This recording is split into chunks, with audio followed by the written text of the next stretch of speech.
ওরা আমি ভালোবেসে একটা নাম ধরে ডাকতাম পিচ্ছি কইয়া। তোরে ও কি বললে ডাকতো? ও আমাকে উত্তা কইয়া ডাকতো, উত্তা কইয়া ডাকতো। দেখছেন অবস্থাটা কি? সোনা ময়না জান টিয়ে বললেও কেউরে পড়াইতে পারি না, আর ও কুত্তো বললেই প্রেম করিয়ে ফেলাইছে। তখন আমার 11 বছর ছিল। এটা কোনো কথা কইলি?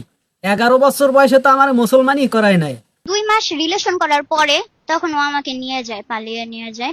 ছোটকালে একজন আর পিছনে 3 মাস পাগল কুত্তর মতো ঘুরছিলাম, একটা বলান দেওয়ার সাহস পাই নাই। আর এরা 2 মাসের মধ্যে বাইকে যাইয়ে বিয়েও করে ফেলাইছে।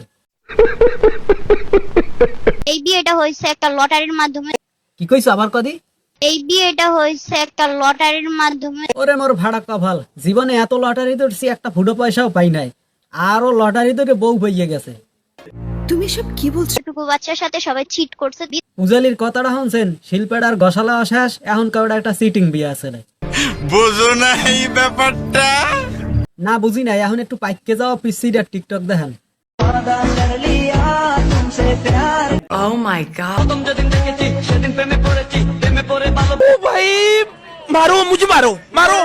আসলে এই পূজালিটার বয়স মোটেও কম না, এরা বংশগত ভাবে এরকম দেখায় ছোট ছোট, কিন্তু মরিচ জাল ভিতরে।